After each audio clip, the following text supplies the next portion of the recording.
Yes we are live now. Hello friends, this is Himanshi and welcome to let's learn. Discuss करेंगे maths pedagogy के questions. Mega practice session है और ये fifth और last session है जो मेगा प्रैक्टिस के सेशंस थे 5 सब्जेक्ट्स के आपके। सभी को गुड इवनिंग, नमस्कार, राम राम, सत श्री अकाल, अस्सलाम वालेकुम, what you feel connected with.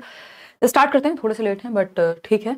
Mega practice again ये फिफ्थ सेशन है। इससे पहले हम सीडीपी, हिंदी, इंग्लिश, ईवीएस ये चारों सब्जेक्ट्स कर चुके हैं, जिसमें से 3 सब्जेक्ट की पीडीएफ भी आपको टेलीग्राम चैनल पर मिल चुकी है। जो कल हमने हिंदी पेडागोजी किया और आज जो हम ये मैथ्स पेडागोजी कर रहे हैं, इन दोनों का पीडीएफ भी आपको Telegram channel let's learn squad यहाँ पर मिल जाएगा। ठीक है, विद आंसर्स।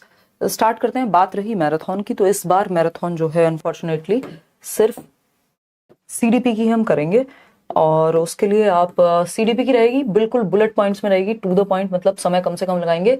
सीडीपी हम कल डिस्कस करेंगे और ये होगा आपका अगेन वही सेम टाइम 9 PM। कोशिश करेंगे कम से कम समय में, ज्यादा बात 3 दिन बाद आपका कल के बाद पेपर होगा और कुछ और इंपॉर्टेंट सेशंस रहेंगे 1-2 उसके बाद। इसके अलावा जो प्रीवियस मैराथन है सारे सब्जेक्ट्स की, चाहे वो ईवीएस एनसीईआरटी की कंप्लीट समरी हो क्योंकि सिलेबस आपका कोई चेंज नहीं हुआ है तब से, या प्रीवियस ईयर के मैराथन सेशंस हो, जो 11 सेशंस का लिंक भी आपको दिया था, वीडियो के डिस्क्रिप्शन बॉक्स में भी मिल जाएगा। हिंदी की मैराथन हो, चाहे वो इंग्लिश की मैराथन हो, चाहे वो मैथ्स पेडागोजी की मैराथन हो, ठीक है ना। सीडीपी की भी ऑफकोर्स है ही, 3 पार्ट्स में कराई हुई, बट सीडीपी में इस बार भी करा दूंगी क्योंकि जिसकी सीडीपी स्ट्रांग है वो बाकी सब्जेक्ट की पेडागोजी में भी उसको मदद करता ही है। अगर चीजें बन पाती तो बिल्कुल बाकी सब्जेक्ट्स की भी कराई जाती, बट अभी के लिए आप ये सब्जेक्ट्स जो हैं आपके अदर देन सीडीपी, ये आप प्रीवियस मैराथन को रेफर करेंगे और जो ये कल 9 बजे हम मैराथन करेंगे सीडीपी की। ठीक है जी, तो स्टार्ट करेंगे। होपफुली नेक्स्ट टाइम तक सिलेबस बदल जाए या तो फिर देखिए एक बार कहीं ना कहीं तो दिक्कत है आज आपका सेशन अगेन। इस बार इंटरनेट ने पता नहीं क्यों, इंटरनेट ने भी नहीं, पता नहीं क्या सिस्टम का एरर रहा कुछ। स्टार्ट करते हैं। लाइक शेयर सब्सक्राइब आप कर दीजिएगा अगर ना किया हो तो। क्वेश्चन नंबर 1 आपके सामने है। क्वेश्चन नंबर 1 आपके सामने है, आप देंगे जवाब। 40+ क्वेश्चंस की आपकी ये क्वेश्चंस रहेंगे। सेट इस बार बहुत ज्यादा नहीं आने हैं तो बहुत ज्यादा तकलीफ मत लीजिएगा। जो फ्री नोट्स दिए हुए हैं सारे सब्जेक्ट्स के वो जरूर रीड कर लीजिएगा। मुश्किल चीजों के चक्कर में जो चीजें आती हैं, है ना, 2% के चक्कर में 98% नहीं खोया जाता, तो उस पर जरूर ध्यान रखिएगा। जो रेपिटेटिवली चीजें पूछी जाती हैं उनको अच्छे से हम करके जाएं। ठीक, क्वेश्चन नंबर 1 देखिएगा। हाँ, सब्सक्रिप्शन कैसे लें, किस चीज की? करियर विल ऐप पे सीधा आपको कोर्स लेना होता है। अभी तो सारे एडमिशन जो हैं आपके क्लोज्ड हैं, देखते हैं जल्दी ही मौका मिलेगा उस तरह का भी। क्वेश्चन नंबर 1 है, which of the following is not a part of primary mathematics curriculum. ये क्वेश्चन आप कोई भी साल उठा लीजिए सीटेट के पेपर का और लगभग हर साल में मिल जाएगा कि निम्नलिखित में से कौन सा प्राथमिक गणित पाठ्यचर्या का भाग नहीं है। बस ये 4 ऑप्शंस थोड़े थोड़े चेंज कर दिए जाते हैं और पूछ लिया जाता है आपसे, ठीक है ना। तो फटाफट से आपको बताना है कि कौन सा एक एनसीएफ बोल रही हूँ, करिकुलम का, मैथमेटिक्स करिकुलम का पार्ट नहीं है। कहाँ? प्राइमरी लेवल पर। बस ये कल भी सेम दिक्कत ना आ जाए जो आज आ रही है बफरिंग की, क्योंकि इस चक्कर में ही मैराथन काफी प्रभावित हुई है। देखिएगा, प्रोबेबिलिटी पैटर्न्स, देखिए ये दिमाग में बिठा लीजिए, ये हर साल आते हैं कि पैटर्न प्राइमरी लेवल पे पढ़ाया जाता है, डेटा हैंडलिंग पढ़ाया जाता है, एस्टिमेशन पढ़ाया जाता है। इसके अलावा एक और चीज होती है आपकी जिसको हम क्या कहते हैं, जो पैटर्न्स तो हो ही गए, और भी कुछ एक जो आपका आई थिंक कॉन्स्टलेशन या कुछ तो उसको कहते थे, मतलब जिसमें पैटर्न्स का ही एक प्रकार हो गया। तो ये कई बार बस चेंज कर देता है। आपको 2-3 चीजें जो हर बार पूछी जाती है, जैसे रेशो प्राइमरी में जनरली नहीं दिखाता है, मतलब इस तरह का एक कॉम्बिनेशन है। प्रीवियस मैराथन भी अगर आपने देखी होंगी या क्वेश्चंस की प्रैक्टिस देखी होगी तो ये हर बार आता है किसी ना किसी फॉर्म में। तो ये इन 3-4 ऑप्शंस के अलावा जब कुछ डिफरेंट ऑप्शन हमें नजर आएगा तो हम समझ जाएंगे कि ये प्राइमरी पे नहीं पढ़ाया जाता है, प्राइमरी लेवल पर। बाकी तो आप चाहें तो सिलेबस को भी एक बार देख सकते हैं प्राइमरी लेवल के। मतलब प्रोबेबिलिटी जो है वो 6th के बाद एटलीस्ट 7th वगैरह में हम पढ़ रहे होते हैं, यानी प्राइमरी क्लास में नहीं पढ़ाई जाती, एलिमेंट्री क्लासेस में हम पढ़ते हैं प्रोबेबिलिटी को और फिर 11th-12th तक पढ़ते रहते हैं। ठीक, तो प्रोबेबिलिटी प्राइमरी क्लास का टॉपिक नहीं है, यानी कक्षा 1 से 5 तक नहीं पढ़ाया जाता है, जिसको हम प्राइमरी कक्षा कहते हैं। क्वेश्चन नंबर 2 देखिएगा और जवाब दीजिएगा। Which of the following is least effective Which of the following is least effective as an assessment strategy in mathematics at primary level? प्राथमिक स्तर पर गणित के आकलन युक्ति के रूप में निम्नलिखित में से कौन सा सबसे कम प्रभावशाली है? यानी आप गणित का आकलन कर रहे हैं, एक क्वेश्चन असेसमेंट पे भी हर हालत में आता ही है। तो अगर हम बात करें तो सबसे कम महत्वपूर्ण या नॉट इंपॉर्टेंट, उतना हम कहेंगे किसमें? असेसमेंट यानी आकलन, जब आप बच्चों को जान रहे हैं कि उनको कितना आता है, कैसे आगे बेहतर करेंगे। तो ऑब्जर्वेशन बेस्ड एक्टिविटीज, कि आप कोई एक्टिविटी आपने बच्चों को दी और आप देख रहे हैं, ऑब्जर्व कर रहे हैं, ये तो होना चाहिए, ठीक है ना। फिर आगे बढ़े, मैंने कुछ भी नहीं पढ़ा ma'am, please guide me, Shubham Tripathi कह रहे हैं। शुभम त्रिपाठी, सिर्फ नोट्स उठा लीजिए, डिस्क्रिप्शन बॉक्स में लिंक दिया हुआ है, या टेलीग्राम चैनल पे भी, उन नोट्स को पढ़ लीजिए 3 से 4-5 बार और पढ़ पाएंगे आप। बहुत शॉर्ट नोट्स हैं, है ना। और जो क्वेश्चंस, ये 5 प्रैक्टिस सेशंस कराए हैं, मेगा सेशंस, इनको देख लीजिए। इससे ज्यादा शॉर्ट वे अगर कोई बता दे तो बता दीजिएगा। ये काम आपने मल्टीपल टाइम कर दिया तो अभी भी निकल जाएगा। पेपर कोई तूफान नहीं है, और जिस सिलेबस भी चेंज नहीं हुआ जिस पेपर का इतने सालों से, और ऑफलाइन में कंपैरेटिवली इजी रहती हैं चीजें। तो ऑब्जर्वेशन बेस्ड एक्टिविटीज, इसका मतलब ये नहीं बिना पढ़े पास हो जाएंगे, बट इतना काम कर लीजिए। मैराथन देख लें तो और अच्छा है, जो 11 वीडियोस हैं।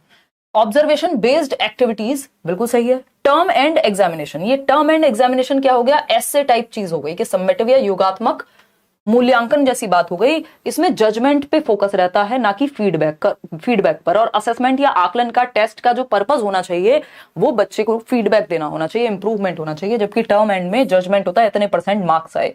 एफए जो है पॉजिटिव बात है, यूज ऑफ रूब्रिक्स जो है पॉजिटिव बात है, कुछ ट्रिक्स जैसा भी हम कर लेंगे परसों, या मतलब पेपर से एक दिन पहले। ऑब्जर्वेशन बेस्ड एक्टिविटीज ये सब सही है, बट बी ऑप्शन सही नहीं है। आगे बढ़ेंगे क्वेश्चन नंबर 3 पर, देखिएगा एक बार। क्वेश्चन नंबर 3 क्या कहता है? According to national curriculum framework 2005, which among the following is not the prime objective of teaching measurement in primary classes. यानी राष्ट्रीय पाठ्यचर्या की रूपरेखा 2005 के अनुसार निम्नलिखित में से कौन सा प्राथमिक कक्षाओं में मापन के शिक्षण का मुख्य उद्देश्य नहीं है। यानी जब आप मेजरमेंट की बात कर रहे हैं, मापन पढ़ा रहे हैं, मेजरमेंट टॉपिक पढ़ा रहे हैं, तो इसका प्राइम ऑब्जेक्टिव यानी मुख्य ऑब्जेक्टिव क्या नहीं है, बताइएगा। अच्छा शक्ति, मैं देख लूंगी एक बार। बहुत बढ़िया। वृंदावन वाशी कुछ तो लिख रखा हो, क्या प्रॉब्लम है भैया? हाँ, सेकेंडरी में काम कर जाएगा वर्षा, लेकिन ये मुख्य रूप से प्राइमरी लेवल के लिए है। क्या समस्या है भाई? चलो अब तो इस बार सीटेट हो ही जाए, पूरा सिस्टम चेंज कराएंगे, कुछ तो नाटक है। देखिएगा डी ऑप्शन, अगर हम बात करें डी ऑप्शन 32% लोग कह रहे हैं। देखिए, देखते हैं क्या कहानी है। अगर हम बात करते हैं कि कौन सा एक प्राइम ऑब्जेक्टिव यानी मुख्य उद्देश्य नहीं है किस चीज का, एनसीएफ के अकॉर्डिंग मैथ्स करिकुलम का या प्राइमरी लेवल पे मेजरमेंट पढ़ाने का, ठीक, मापन, कि भाई मापना जो हम सिखाते हैं। To enhance the estimation skills of children, भाई बिल्कुल जरूरी है, अनुमान लगाने का कौशल बेहतर होगा। भाई ये पेंसिल भी उसको दिखे या एक छत भी उसको दिखे, तो हर चीज में वो क्या अनुमान लगाना शुरू करता है कि ये शायद इतनी इसकी लंबाई होगी, इतनी चौड़ाई होगी। मेजरमेंट में ये चीज बेहतर होती है, एस्टिमेशन बेहतर होता है। या आप किसी चीज को, आपको मान लीजिए माउस भी है, तो इसको भी हाथ पे रख के बताने की कोशिश करेगा, एस्टिमेट करेगा कि हाँ ये शायद 50 ग्राम या 100 ग्राम का होगा, तो धीरे धीरे उसका एस्टिमेशन बेटर होता है। बी ऑप्शन है to make children familiar with standard units of measurement, यानी मापन की मानक इकाइयों से बच्चों को परिचित करवाना, जो कि सही बात है। जो स्टैंडर्ड यूनिट्स ऑफ मेजरमेंट हैं वो भी थोड़े से उससे क्या होंगे, अवगत हो जाएंगे कि भाई ये सेंटीमीटर होता है, ये किलोग्राम होता है, ये होता है, ठीक है। To make children differentiate between standard and non standard units of measurement, ये भी हो जाएगा कि जो हम जस्ट आइडिया में कह देते हैं, कुछ यूनिट्स होती हैं जो आप देखेंगे गांव देहात में कहीं पे चल रही होगी, जो स्टैंडर्ड मेजरमेंट यूनिट नहीं है, बट लोग उसको मान लेते हैं क्योंकि वो चलता है। To develop mastery in solving all the problems related to measurement, ये गड़बड़ है। प्राइमरी लेवल पे हम क्या चाह रहे हैं, बच्चे को मास्टर बना दें, जितने भी प्रॉब्लम्स होंगी मेजरमेंट से रिलेटेड उनको सॉल्व करने में, नहीं, ये ज्यादा एक्सपेक्टेशन है प्राइमरी लेवल पे, ये काम सही नहीं होगा, ये मेन ऑब्जेक्टिव नहीं हो सकता, बाकी के तीनों जरूरी हैं, ठीक है। फिर प्राइमरी लेवल नहीं रहेगा ना अगर वो सब कुछ मास्टर ही बन गया हर चीज में। क्वेश्चन नंबर 4 देखिएगा, फिर तो आगे की क्लासेस में मेजरमेंट पढ़ाने की जरूरत ही नहीं है क्योंकि मास्टरी तो वहीं हासिल हो गई। क्वेश्चन नंबर 4 देखिए, in a primary grade mathematics textbook the concept should be, यानी प्राथमिक कक्षा के गणित की पाठ्य पुस्तक में अवधारणाएं या कॉन्सेप्ट्स को कैसे प्रेजेंट किया जाना चाहिए। तो पहला ऑप्शन है proceed from complex to simple. देखिए ये बिल्कुल पेडागोजी की समझ आपकी बता देगी, आपको सिंपल टू कॉम्प्लेक्स, सरल से जटिल की ओर जाते हैं, ना कि जटिल से सरल की ओर। Proceed from abstract to concrete, ये आपको पियाजे की स्टेजेस में भी आपने पढ़ा है, मूर्त से मूर्त, कॉन्क्रीट से एब्स्ट्रैक्ट की तरफ जाते हैं, सीए होता है, एसी नहीं होता, ठीक। यानी मूर्त से जिसको देख सकते हैं उसके उससे जिसको दिमाग में समझ सकते हैं उसकी तरफ जाएंगे, ठीक है ना। पहले कॉन्क्रीट ऑपरेशनल स्टेज आती है, बाद में फॉर्मल आती है जिसमें एब्स्ट्रैक्ट थॉट आता है। Proceed from concrete to abstract, ये बात एकदम सही है। या सिंपल टू कॉम्प्लेक्स जाना, सरल से जटिल की ओर जाना। आपका सिलेबस भी ऐसे ही डिजाइन होता है जिसको स्पाइरल करिकुलम कहते हैं, कि चीजें एक से दूसरे से कनेक्टेड होती हैं और जैसे आप आगे जाते हैं चीजें कॉम्प्लेक्स होती जाती हैं, है ना, या प्रीवियस नॉलेज से जुड़ती जाती हैं। तो सिंपल टू कॉम्प्लेक्स जा सकते हैं, कॉन्क्रीट टू एब्स्ट्रैक्ट जा सकते हैं, मूर्त से अमूर्त की ओर जा सकते हैं। पहले बच्चे को दिखाया जाता है कि ये 2 पेन हैं, बाद में इन 2 पेन को रिप्रेजेंट करिए कॉन्क्रीट हुआ, इसको टच और फील किया जा सकता है। बच्चों तुम्हारे पास 4 टॉफी हैं, बाद में 4 को डायरेक्ट 4 लिख दिया जाता है। तो हम क्या जाते हैं, कॉन्क्रीट से एब्स्ट्रैक्ट की तरफ जाते हैं, ठीक है जी। बात डी ऑप्शन है, be introduced through formal algorithm. Algorithm हो गया बिल्कुल, उसको रट्टे लगाने वाली बात हो गई। C option is the right answer over here. आगे बढ़ेंगे क्वेश्चन नंबर 5 पर। क्वेश्चन नंबर 5 देख लेते हैं भाई क्या कहता है। क्वेश्चन नंबर 5 क्या कहता है एक बार देखते हैं। Which of the following is not a stage of school education as recommended in National Education Policy 2020? यानी NEP 2020 पे वीडियो बनाया हुआ है, एक बार सर्च करके जो जो टॉपिक में दिक्कत हो उनको सर्च करो, यूट्यूब पे डालो, टॉपिक लिखो, आगे लिखो हिमांशी सिंह या लेट्स लर्न, आपको वो टॉपिक ज्यादा संभावना है कि मिल ही जाएगा, ठीक है ना। चलिएगा, खैर बताइए फटाफट से। बफरिंग किसी का हो रहा है क्या? अच्छा यार पता नहीं है, तो इस बार तो कुछ तो पंगा ही है, ये स्क्रीन की प्रॉब्लम है इसका मतलब। चलो कोई नहीं, इसको भी चेंज कराएंगे यार, सारी आफतें जो हैं इसी बार आनी थी। देखिएगा एक बार, नहीं बफरिंग तो नहीं होगी मेरे ख्याल में, बट यहाँ जैसे स्क्रीन में हम देखते हैं उसमें प्रॉब्लम हो गई है। 1 मिनट रुकेगा, चलिए जवाब दीजिएगा। बहुत ही बढ़िया। देखिए 5th क्वेश्चन आपका, which of the following is not a stage of school education as recommended in national education policy 2020? यानी निम्नलिखित में से कौन सा स्कूली शिक्षा का एक स्तर नहीं है। यानी स्कूली शिक्षा का स्तर बदला है, पहले 10+2+3 होता था स्ट्रक्चर, और अगर सिर्फ स्कूल एजुकेशन की बात करें तो 10+2 होता था, 1 से 10वीं और 11वीं 12वीं। ये प्रीवियस स्ट्रक्चर था जब तक नेशनल एजुकेशन पॉलिसी 2020 नहीं आई थी। अभी क्या है लेटेस्ट, वो है आपका 5+3+3+4, 534 का स्क्वायर, ये हमें पता है ना। 534 में 3 का स्क्वायर, ये हमें पता है। अब इसमें भी FPMS से याद रखना है, फाउंडेशनल पीरियड है 5 साल का, प्रेपरेटरी पीरियड है 3 साल का, मिडिल स्टेज है 3 साल की, और सेकेंडरी स्टेज है 4 साल की। ये है आपका नेशनल एजुकेशन की पॉलिसी के अनुसार जो आपका पैटर्न है एजुकेशन का आज के समय में। बात सही है या नहीं है? बिल्कुल सही होनी चाहिए। अब क्या सही उत्तर होगा? फाउंडेशनल स्टेज होती है बुनियादी चरण 5 साल का, प्रेपरेटरी स्टेज होती है 3 साल की, मिडिल स्टेज होती है 3 साल की, लेकिन प्राइमरी स्टेज जैसा कुछ नहीं है ना। प्राइमरी स्टेज जैसा कुछ नहीं है, इसमें भी आप लोग गलती कर रहे हैं, इतने प्यारे प्यारे सवाल में भी गलती करेंगे तो कैसे चलेगा सरकार, है। आप अगर बेसिक स्ट्रक्चर हम नेशनल एजुकेशन पॉलिसी का नहीं समझ पाएंगे, प्राथमिक स्तर इसको समझने की कोशिश कीजिए कि पूछा क्या है। ऑप्शंस के थ्रू तो समझ जाना चाहिए था कि बुनियादी स्तर है नई एजुकेशन पॉलिसी में, प्रेपरेटरी स्टेज भी है, मिडिल स्टेज भी है, लेकिन प्राथमिक स्टेज अलग से नहीं है। फाउंडेशनल पीरियड में ही कक्षा 1 और 2 आ जाती है, शुरुआत के 3 साल में आंगनबाड़ी है, और जो आपका प्रेपरेटरी पीरियड है उसमें कक्षा 3, 4 और 5 है। तो primary stage 1st to 5th वाला पार्ट खत्म हो चुका है अभी, ठीक। तो B option is the right answer, क्योंकि यही गलत है। क्वेश्चन नंबर 6 देखिएगा एक बार। क्वेश्चन नंबर 6 क्या कहता है समझेंगे फटाफट से। क्वेश्चन नंबर 6 कहता है, as per NCF 2005 vision statement school mathematics takes place in a situation where. यानी राष्ट्रीय पाठ्यचर्या की रूपरेखा 2005 के अनुसार यह दृष्टि कथन की विद्यालय का गणित उन परिस्थितियों में सीखा जाता है जहां, यानी मैथमेटिक्स जो है हम वहां सीख रहे हैं, उस सिचुएशन में सीख रहे हैं जहां पर children learn to enjoy mathematics. बिल्कुल सही बात है, बच्चा गणित को एंजॉय कर पाए ऐसी सिचुएशन में सीखना है, ऐसा माहौल होना चाहिए गणित सीखने के लिए। Teachers are expected to engage low performing students in class activities.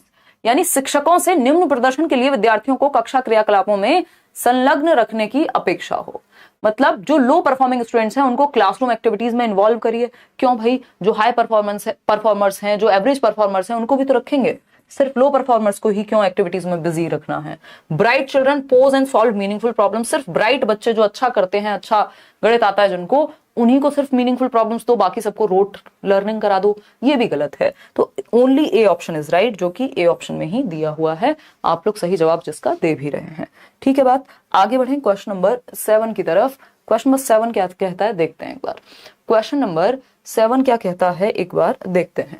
A child writes number names against each number as. Number name हमें पता है भाई, 1 को 1 लिख रहा है बच्चा, 1 को हिंदी में होगा तो 1 लिख रहा होगा, ठीक है ना। 2 को TWO2 लिखने की जगह उसने सिर्फ 2 ही लिख दिया, क्योंकि उसका ध्यान साउंड पे है और उस साउंड से वो रिकॉग्नाइज नहीं कर पा रहा कि इसकी स्पेलिंग TWO2 होगी, ये भी वाला 2 उसने लिख दिया, ठीक है जी।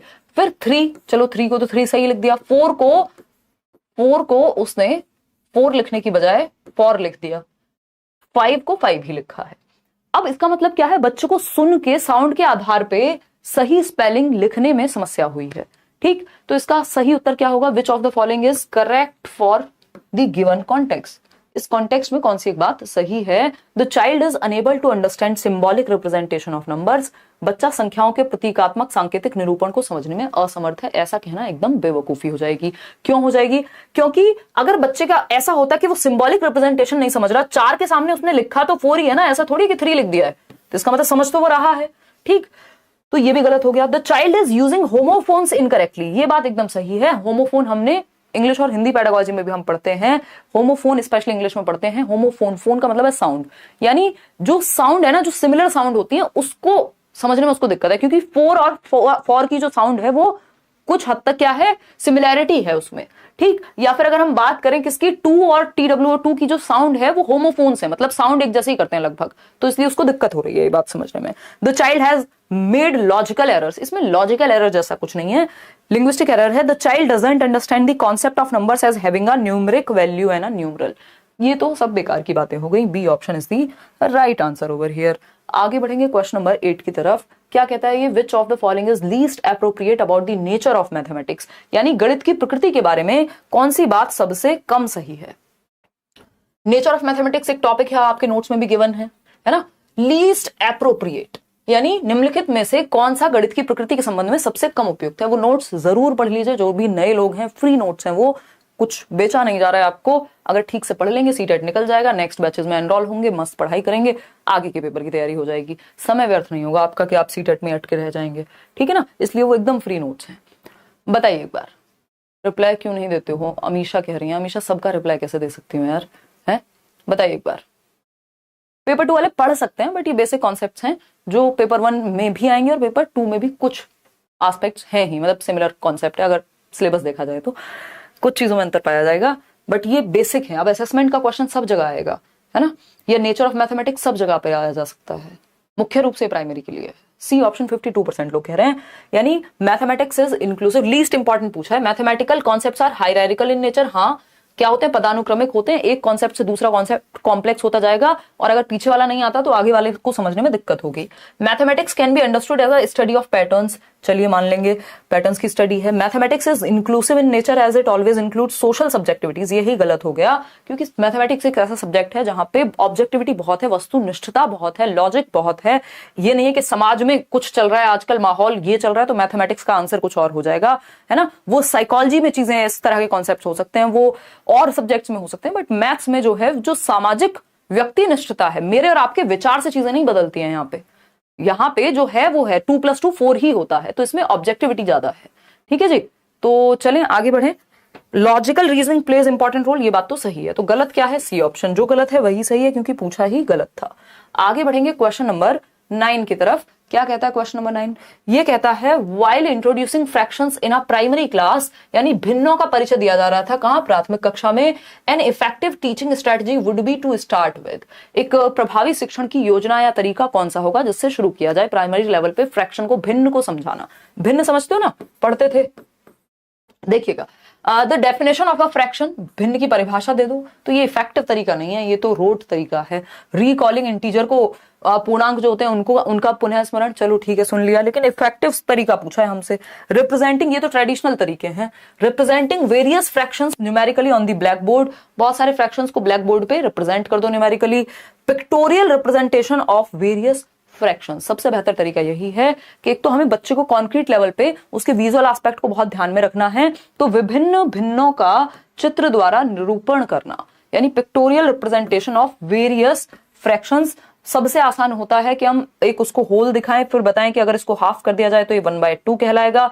ये सबसे इफेक्टिव तरीका है भिन्नों के बारे में जब हम पढ़ा रहे हैं। तो एक पिक्चर से भी आप इसको समझ सकते हैं। D option was the right answer कि फ्रैक्शन, ये पिक्टोरियल रिप्रेजेंटेशन है कि भाई एक जो कंप्लीट सर्कल है, एक बॉल भी है, तो वो 1 है। जब उसको डिवाइड कर दे रहे हैं, हाफ में 2 पार्ट्स में कर दे रहे हैं, तो ये 1/2 हो जाएगी, फ्रैक्शन फॉर्म में कन्वर्ट होना शुरू हो जाएगा। अगर हम देख रहे हैं यहाँ पे 4 हिस्से कर दिए तो 1/4 हो गया, 8 हिस्से कर दिए तो 1/8 हो गया, 16 कर दिए तो 1/16 हो गया, 16 हो गया। ठीक है ना। चलिएगा, खैर इसको हम जो अभी इंडिपेंडेंस डे गया है तो मुझे याद आ रहा है, जो आपका इंडियन फ्लैग है, तिरंगा है, उसके बीच वाला जो पार्ट होता है उसके थ्रू भी आप इसको कुछ हद तक समझा सकते हैं, मतलब कि उसमें कितने होते हैं, या मतलब भिन्न का अच्छा एग्जांपल वो बन सकता है। क्वेश्चन नंबर 10 देखिएगा एक बार, क्या कहता है क्वेश्चन नंबर 10, समझते हैं। क्वेश्चन नंबर 10 कहता है, miss Aastha, a class 4 mathematics teacher gives an activity to her students to segregate given geometrical shapes into different groups based on their properties। Shapes को सेग्रीगेट करना है, बांटना है उनकी प्रॉपर्टीज के आधार पे। उनकी आकृतियों में जो भी डिफरेंट चीजें हैं, जो भी प्रॉपर्टीज हैं, भाई आपका स्क्वायर जो है चारों साइड बराबर होंगी, रेक्टेंगल है तो ऑपोजिट साइड्स इक्वल होंगी। अलग अलग प्रॉपर्टीज के आधार पे शेप्स को क्या करने की, कैटेगराइज करने की बात हो रही है या सेग्रीगेट करने की बात हो रही है, अलग अलग। She is assessing her students at dash level of geometrical thinking as per the theory of van Hiele. Van Hiele की थियोरी के, ये भी क्वेश्चन आता है, ये वैन हील से हर बार आता है क्वेश्चन। तो वैन हील की थियोरी के लेवल की अगर हम बात करें तो किस लेवल पे है। देखो, शेप्स को कैटेगराइज करना है प्रॉपर्टीज के आधार पे। विजुअलाइजेशन में प्रॉपर्टीज का ध्यान नहीं होता। बच्चे के लिए ये भी सर्कल है या गोला है और ये भी गोला है जो कि ओवल शेप है, तो वो सिर्फ शेप के आधार पे देख करके ही विजुअलाइज कर लेता है, जो कि लेवल 0 कह लीजिए आप उसको। एनालिसिस में ऐसा होता है कि आप प्रॉपर्टीज के आधार पे समझते हैं, एनालाइज करते हैं कि भाई स्क्वायर की प्रॉपर्टी ये होती है कि चारों साइड इक्वल होती है, रेक्टेंगल की ये होती है ना, ट्रायंगल की ये होती है। तो विश्लेषण यानी एनालिसिस, जब प्रॉपर्टीज की बात आ जाए कि भाई उसके जो आकृतियों को विभिन्न समूहों में बांटने का क्रियाकलाप दिया गया है, ठीक है ना, किस आधार पे, गुणों के आधार पे। तो गुणों के आधार पे आपको विश्लेषण करना पड़ेगा, कौन सी शेप किधर जाएगी। ये सब तो और हायर लेवल हो गए, प्राइमरी लेवल पे काम भी नहीं आते। तो B option is the right answer over here. अगर हम देखना चाहें एक बार वैन हील का जो पूरा सिस्टम है, इन्होंने ज्योमेट्री पढ़ाने के लिए कुछ तरीके दिए हैं कि भाई बच्चा कैसे अलग अलग लेवल पे सीखता है ज्योमेट्री को।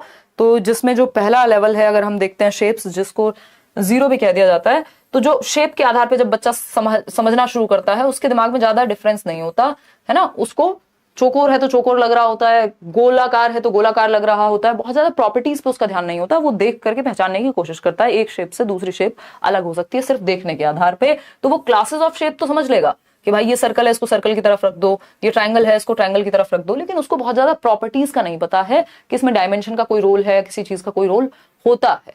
ठीक है ना। पिछली बार मेरा सीटेट 105 मार्क्स आया था, थैंक यू सो मच, बहुत बढ़िया जी चंदन, अब आगे की तैयारी करते रहिए। एनालिसिस की अगर हम बात करें, नेक्स्ट लेवल आता है एनालिसिस, जहां पे आप प्रॉपर्टीज ऑफ शेप्स कि भैया इसकी चारों साइड्स इक्वल होती हैं, इसकी ऑपोजिट साइड्स इक्वल होती हैं, तो प्रॉपर्टीज के आधार पे आप एनालाइज करना शुरू करते हो। ठीक है। फिर आता है इनफॉर्मल डिडक्शन, जिसको एब्स्ट्रैक्शन भी कहते हैं। अब आप इन प्रॉपर्टीज के बीच में रिलेशनशिप्स हैं कुछ, वो भी समझना शुरू करते हो। फिर डिडक्शन यहीं तक आता है वैसे प्राइमरी लेवल पे। फिर डिडक्शन आएगा कि डिडक्टिव सिस्टम्स ऑफ प्रॉपर्टीज, कैसे फॉर्मूलाज, कैसे थियोरम्स और ये सब आते हैं। फिर उसके बाद रिगर। तो ये शुरुआत के जो 3 लेवल्स हैं आपके, स्पेशली यहां तक के विजुअलाइजेशन, शेप को देख करके पहचानना, उनकी प्रॉपर्टीज के आधार पर एनालाइज करना, और एब्स्ट्रैक्शन या इनफॉर्मल डिडक्शन जो है कि रिलेशनशिप क्या होता है प्रॉपर्टी में, इसको समझना है। ये शुरुआत के 3 लेवल सबसे ज्यादा महत्वपूर्ण है। ये पीडीएफ में भी आपको मिल जाएगा, है ना, और इसकी जो एक्सप्लेनेशन है वो भी यहाँ गिवन है, आपको पीडीएफ में समझने की काम आएगी।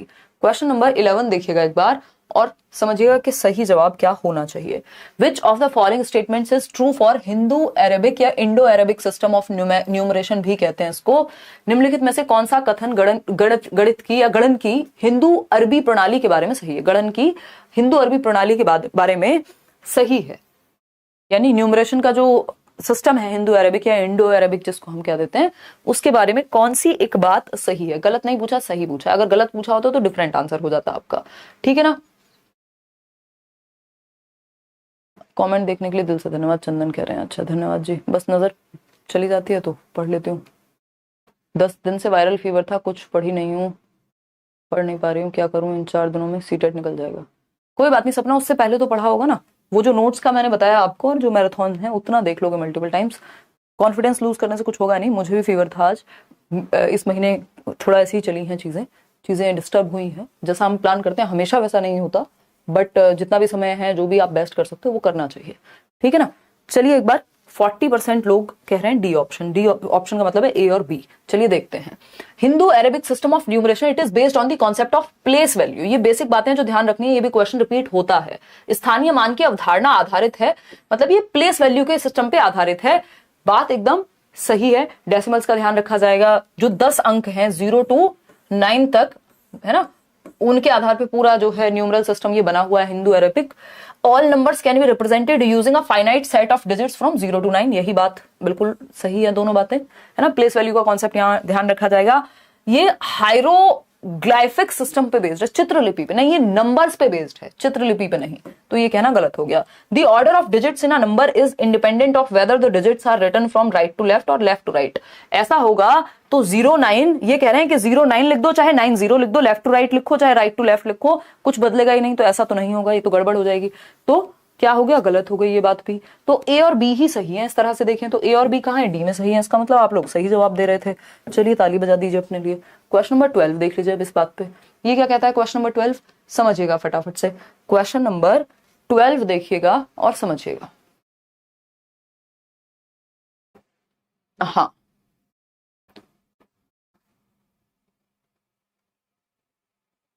कोई कह रहा है बीएड वाले बिहार जाएं कि ना जाएं।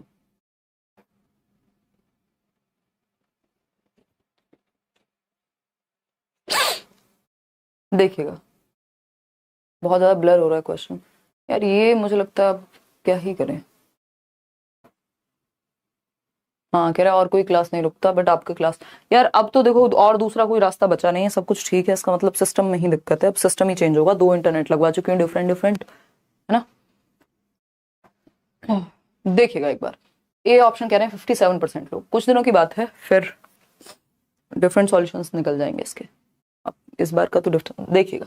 क्वेश्चन नंबर 12 की अगर हम बात करें, according to NCF 2005 which of the following statements is or are true about mathematics learning among primary grade learners। यानी राष्ट्रीय पाठ्यचर्या की रूपरेखा 2005 के अनुसार प्राथमिक स्तर के शिक्षार्थियों में गणित के अधिगम के संदर्भ में कौन सी बात सही है। Children learn more when the teacher explains the concept and child reproduces it. ये रूट मेमोराइजेशन, रटने की तरफ ले जा रहा है। एक बिल्कुल आपका क्या कहें, एकदम एक ऐसा फंडा है जो हम हमेशा लगाते हैं पेडागोजी में कि बच्चे को एक्टिव रखना है ना। और यहाँ बच्चा एक्टिव नहीं है। रिप्रोड्यूस करने का मतलब हो गया बच्चा तो जो उसने याद किया, जो उसके दिमाग में गया, उसी को उगल रहा है, मतलब पुनर्उत्पादन कर रहा है। बच्चा मशीन थोड़ी है, फोन थोड़ी है जो फीड किया वही बता दिया निकाल करके नंबर। तो ये तो रटवाने वाली बात होगी, बच्चा एक्टिव नहीं है। Opportunities to be provided to the children to engage them in different activities, quizzes and discussions. यहाँ बच्चा एक्टिव है, ये बात पॉजिटिव है, बिल्कुल सही है। ऐसे हम पढ़ा सकते हैं। Connecting children's already existing ideas with the concepts to be taught. जो बच्चे की प्रीवियस नॉलेज है, जो उसका पूर्व ज्ञान है, उससे नए ज्ञान को जोड़ना। बी और सी सही है, जो कि ए ऑप्शन में नजर भी आ रहे हैं। 71% लोग सही जवाब दे भी रहे हैं। इसमें ए ऑप्शन गलत है क्योंकि वो रटने पे फोकस करता है और रटंत विद्या चलंत नहीं। क्वेश्चन नंबर 13 देखिएगा क्या कहता है। क्वेश्चन नंबर 13 ये कहता है, a child arranges decimal numbers from largest to smallest as. यानी दशमलव संख्याओं को सबसे बड़ी से सबसे छोटी की तरफ बच्चा लेकर के जा रहा है। कैसे रिप्रेजेंट किया उसने, 0.082, 0.62, 0.36, 0.8। गड़बड़ नजर आ रही है कुछ, बताओ एक बार। तो the error made by the child is due to the misconception based on. क्या मिसकॉन्सेप्शन है बच्चे को? इक्वल ग्रुपिंग की दिक्कत है, मोस्ट सिग्निफिकेंट डिजिट, रीग्रुपिंग या प्रोपोर्शनैलिटी। दिक्कत किसकी है? मोस्ट सिग्निफिकेंट डिजिट, जो उसको लग रहा है सबसे ज्यादा सिग्निफिकेंट है, उस आधार पे उसने बांट दिया किसकी तरफ, छोटी से बड़े की ओर, ठीक है ना। तो जबकि भिन्न में चीजें डिफरेंट होंगी। सबसे सार्थक अंक के आधार पे उसने बांट दिया कि भाई। चलिएगा खैर आगे बढ़ेंगे नेक्स्ट क्वेश्चन पे। क्वेश्चन नंबर है 14। ये क्या कहता है क्वेश्चन नंबर 14? क्वेश्चन नंबर 14 कहता है, which of the following is the least appropriate example of relational understanding in mathematics. निम्नलिखित में से कौन सा गणित में संबंधात्मक समझ का सबसे कम रूप से उपयुक्त उदाहरण है। यानी जो रिलेशनल अंडरस्टैंडिंग होती है, एक टॉपिक से दूसरे टॉपिक को कैसे कनेक्ट कर पाएंगे। Students can explain the division of numbers with the help of diagrams. ठीक है, ये तो रिलेशनल है। Students understand the relationship between area and volume. चलिए ठीक है, ये भी रिलेशनल है। एक कॉन्सेप्ट दूसरे कॉन्सेप्ट से जुड़ा हुआ कैसे होगा। Students know the procedure to calculate the area of a rectangle. यानी विद्यार्थी आयत के क्षेत्रफल की गणना की क्रियाविधि जानते हैं। ये प्रोसीजर जानना है, इसमें रिलेशनशिप की तो कहीं बात ही नहीं हुई कि एक कॉन्सेप्ट से दूसरा कॉन्सेप्ट कहीं रिलेट हो रहा हो, तो यही लीस्ट इंपॉर्टेंट है या सही नहीं है। Students use manipulatives to explain equivalent fractions. चलो इसमें भी पॉसिबल है, संभावना है कि आप बच्चे को क्या है मैनिपुलेटिव्स दे रहे हैं जिसका प्रयोग करके वो क्या कर पाएगा, इक्विवेलेंट फ्रैक्शंस को कनेक्ट कर पाएगा बेसिकली उन मैनिपुलेटिव्स का यूज करके। तो आगे बढ़ेंगे नेक्स्ट क्वेश्चन की तरफ।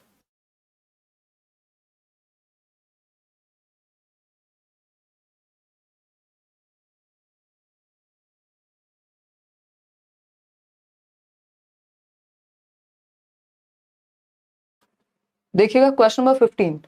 क्वेश्चन नंबर 15 क्या कहता है, Miss Shami a mathematics teacher gave the following question to her class. यानी मिस शामी है और एक मैथमेटिक्स टीचर है, give the following question to her class. एक क्वेश्चन दिया अपनी क्लास को, find the dimensions of all the rectangles whose area is 36 square units given that the dimensions of the rectangles are whole numbers by giving this task the teacher was trying to.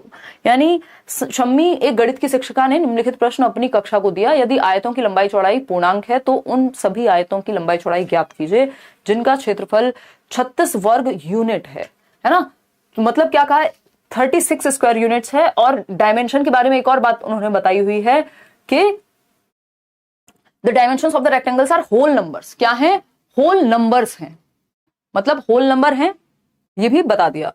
तो connect together the concepts of array type multiplication, area of rectangles and commutative property of multiplication. Help students to recall multiplication table. क्या सिर्फ table की बात हुई है? नहीं, यहां उनको कनेक्ट करने पड़ेंगे कई सारे कॉन्सेप्ट्स और बच्चे कनेक्ट कर पाए, इसीलिए ये क्वेश्चन पूछा गया है। ठीक है ना, इसीलिए ये क्वेश्चन पूछा गया है। ठीक है आदित्य सिंह चौहान, बहुत बढ़िया बात है, आपका पेपर क्लियर हुआ है ना। दोनों को कनेक्ट कर पाए, ये जितने भी 3 टॉपिक्स हैं इनको आपस में कनेक्ट कर पाए। फिर भी पढ़ लेते हैं। रिकॉल का तो मतलब ही नहीं है यहाँ पे कि सिर्फ मल्टीप्लिकेशन रिकॉल कराना है, और भी रिलेशंस हैं जो आपको देखने पड़ेंगे। लेट हर स्टूडेंट्स मेमोराइज, ये तो अपने आप में ही हट जाता है। Clarify the concept related to geometry and arithmetic. इससे बेटर क्या ये नहीं है? बिल्कुल है। तो कुछ क्वेश्चंस तो ऐसे होते हैं जो आपकी अंडरस्टैंडिंग से आप एलिमिनेट करके सॉल्व कर देंगे। क्वेश्चन नंबर 16 देखिएगा, ये क्या कहता है क्वेश्चन नंबर 16, ये कहता है Faiza says that 1/8 is a greater fraction than 1/2। यानी बच्चे को लग रहा है 1/8 बड़ा है किससे? 1/2 से, जो कि गलत है। ऑफ कोर्स भाई भिन्न की संख्या है तो छोटे वाला बड़ा होगा।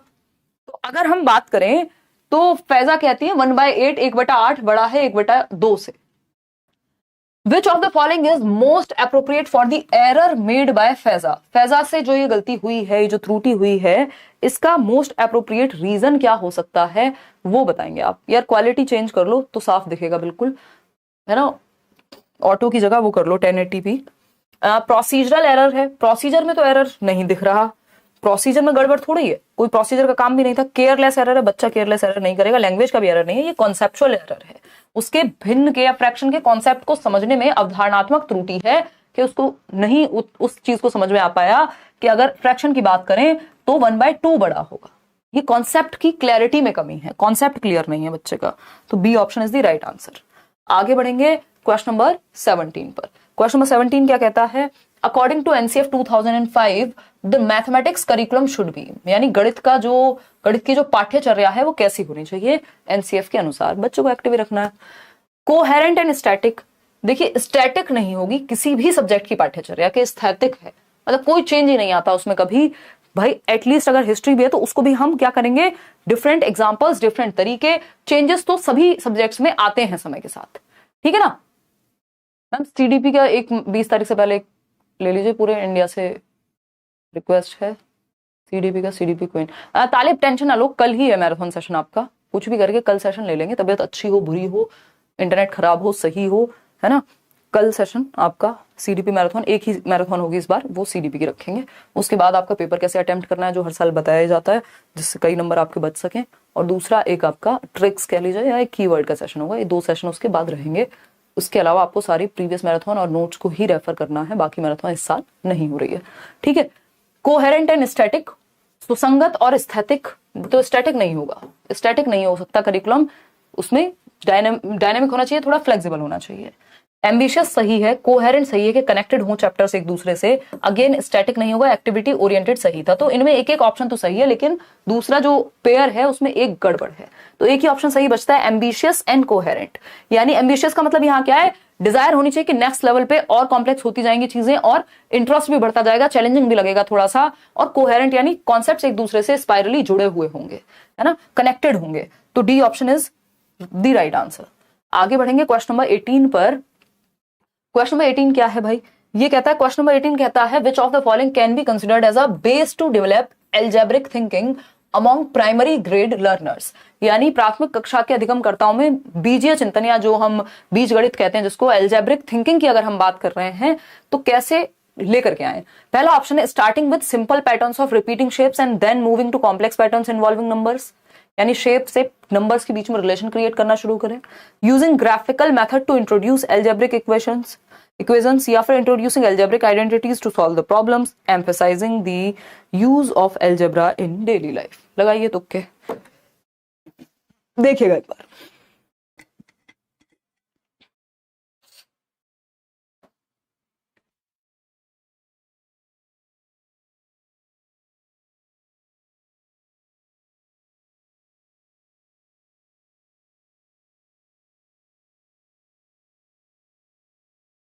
सबके जो जवाब हैं इसमें, सब अपने अपने जवाब दे रहे हैं इसमें अलग अलग। देखिएगा, अगर हम बात करें यहाँ पे तो प्राथमिक कक्षा के अधिगमकर्ताओं में बीजीय चिंतन को विकसित करने के लिए निम्नलिखित में से किसको आधार के रूप में लिया जाता है, बेस किसको बनाए। तो starting with simple patterns to repeating shapes and then moving to complex patterns involving numbers. बात तो ठीक है, बेस बना सकते हैं। Using graphical method to introduce algebraic equations, सिर्फ एल्जेब्रिक इक्वेशंस के बारे में नहीं है ये, ठीक है ना, ओवरऑल एल्जेब्रिक थिंकिंग के बारे में है कि थिंकिंग कैसे वो डेवलप होगी, कनेक्शन कैसे बिल्ड होगा। Introducing algebraic identities to solve the problem, emphasising the use of algebra in daily life. देखिए, सुनने में अच्छा लग रहा है, emphasising the use of algebra in daily life. किस बात के बारे में, प्राथमिक कक्षा के अधिगमकर्ताओं में बीजीय चिंतन को विकसित करने के लिए निम्नलिखित में से किसको आधार बनाए। आधार इसको बना लीजिए, इससे अपने आप डेली लाइफ से कनेक्ट हो जाएंगी चीजें, क्योंकि जो सिंपल पैटर्न्स हैं, जो रिपीट होती हैं शेप्स, उनको धीरे धीरे कनेक्ट करेंगे जो कॉम्प्लेक्स चीजें हैं, तो एक थिंकिंग का वे बिल्ड हो जाएगा। आगे बढ़ेंगे, डी के साथ नहीं जा रहे हैं यहाँ पे। क्वेश्चन नंबर 19 देखिएगा, when asked to multiply 25 by 7, 25 को 7 से गुणा करने के लिए जब कहा गया एक स्टूडेंट को, तो बच्चा क्या करता है, 25 को ऐड कर देता है 7 टाइम्स। यानी when asked to multiply 25 by 7, a student adds 25 7 times. Which of the following statements is correct with respect to the given context? The use of formal algorithm needs to be emphasized over informal strategies. यानी जो formal algorithm जो है उसका use क्या करें, emphasise करें, informal strategies से उसको सिखाएं। अनौपचारिक युक्तियों के बजाय औपचारिक कलन विधि के उपयोग पर बल देना, यानी इनफॉर्मली मत करो भाई, जो एल्गोरिथम है, जो फॉर्मूला सेट है, उसके अलग नहीं जाना, जबकि आप बच्चे को एक्सपेरिमेंट करने दे सकते हैं, इसमें कोई दिक्कत है नहीं। The strategy used by the student can not be assessed by the teacher. यानी जो स्ट्रेटजी दी है, टीचर कह देगा नहीं नहीं ये ऐसे नहीं करना, वो असेस ही नहीं करेगा, उसका आकलन ही नहीं करेगा, ये भी गलत है। The student has creatively extended the knowledge of addition to multiplication. ये बात एकदम सही है, बच्चे ने क्या किया है, क्रिएटिवली एक्सटेंड किया कि इस चीज को ऐसे भी कर सकते हैं। तो इस चीज में हम बच्चे को ये नहीं कहेंगे नहीं नहीं तुम्हें तो बताया था ऐसे ही करना था, ऐसे क्यों कर दिया, जब वो सही है। अगर 25 को 7 बार ऐड करके उसने निकाल दिया जब मल्टीप्लाई करने को कहा, तो वो भी एक क्रिएटिव वे है, ठीक है ना, मल्टीप्लिकेशन का। हैज नो कॉन्सेप्चुअल अंडरस्टैंडिंग ये नहीं कहेंगे, अगर नहीं होती तो वो गलत ही करता। फिर C option is the right answer. Question number 20 देखिएगा, अगर हम बात करें क्वेश्चन नंबर 20 की, तो children's mathematical reasoning abilities at primary level can most appropriately be inferred by. यानी प्राथमिक स्तर पर बच्चों की गणितीय तर्क क्षमता का सर्वाधिक उपयुक्तता से डैश के द्वारा अनुमान लगाया जा सकता है। Step by step completion of questions given age home task, यानी स्टेप बाय स्टेप उनको होमवर्क में बस काम कंप्लीट करना है, ये एकदम खराब तरीका है। Achievement in regular MCQ based test, बच्चा एक्टिव नहीं है इन दोनों ऑप्शन में। एनालाइजिंग देयर एरर्स, हाँ पॉजिटिव है। मेमोराइजिंग ऑफ फॉर्मल एल्गोरिथम, ये एकदम खराब है। क्या करेंगे आप, एनालिसिस एनालाइजिंग देयर एरर, बच्चे की जो गलतियां हो रही हैं उन त्रुटियों का विश्लेषण करके ही हमें पता लगेगा कि जो तर्क है या जो कॉन्सेप्ट की क्लैरिटी है वो किस हद तक आई है या नहीं आई। या बाकी के 3 ऑप्शन में बच्चा ही एक्टिव नहीं है, तो वो तो वैसे ही हट जाते हैं, चाहे आपको गणित बहुत ज्यादा ना भी आता हो। ठीक है जी। एडमिट कार्ड कब आएंगे, कोई कह रहा है। एडमिट कार्ड 2 दिन पहले आएंगे, प्री एडमिट कार्ड तो आ ही गया ना, तो 18 को आ जाएंगे एडमिट कार्ड आपके। है ना।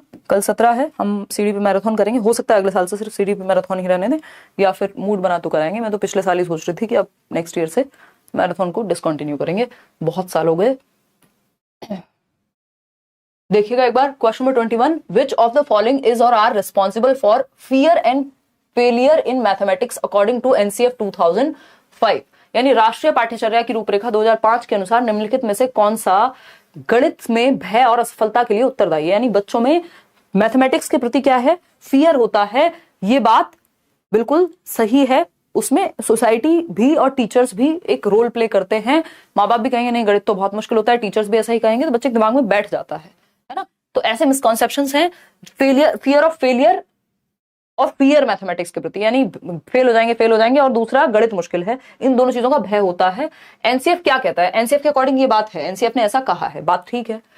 प्रीडोमिनेंस ऑफ सिंबॉलिक लैंग्वेज, क्योंकि प्रतीकात्मक भाषा का प्रभुत्व होता है गणित में, यानी प्रतीकों का इस्तेमाल बहुत ज्यादा है, बात तो सही है ना। सारी चीजें सिंबल्स में ही चल रही हैं। अगर हम देखेंगे गणित में तो सिंबॉलिक जो लैंग्वेज है उसका काफी महत्व है, गणित की अपनी एक लैंग्वेज है अगर हम कहें, बात सही है।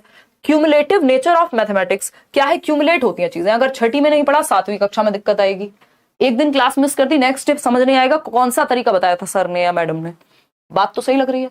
संचयी प्रकृति है, चीजें जुड़ती जाती हैं, कॉम्प्लेक्स होती जाती हैं, है ना, स्टोरी नहीं है, सिर्फ करके देखना पड़ेगा। अगर मेथड में किया तो कर दिया। जेंडर स्पेसिफिक एबिलिटी होती है, ऐसा एनसीएफ नहीं कहता कि लड़कियां गणित में कमजोर होंगी, लड़के गणित में अच्छे होंगे, ये सब सोसाइटी वाली बात है। Formative assessment techniques, formative assessment technique जो है ये फेलियर इनसे नहीं होगा, बल्कि ये तो हेल्पफुल होती है कि बच्चे का फीडबैक मिलेगा आपको। तो फर्स्ट और सेकंड सही है, फर्स्ट सेकंड कहां सही है, ए और बी सही है, ए और बी। और आप लोग क्या जवाब दे रहे हैं, सी ऑप्शन। क्या करते हो भाई, है? तो प्रीडोमिनेंस ऑफ सिंबॉलिक लैंग्वेज एक रीजन तो ये है ना।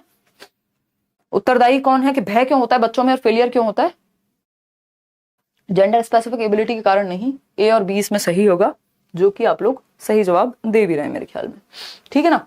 चलें आगे बढ़ें। क्वेश्चन नंबर 22 देखिएगा, ये क्या कहता है, 22वां सवाल। 22वां सवाल कहता है आपका, 22वां सवाल क्या कहता है देखिएगा।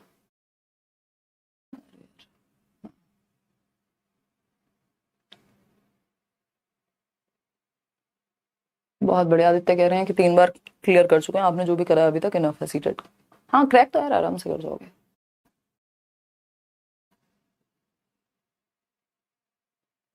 शामला सारे सब्जेक्ट्स का दिया हुआ है, एक बार नोट्स पढ़ो, एक बार देखो। अच्छा उसकी बात कर रहे हो क्या, एसएसटी और उस वाले पार्ट की, उसके लिए फिर आपको एनसीईआरटी ही रेफर करनी है, वो तो पहले से मैंने क्लियर किया हुआ।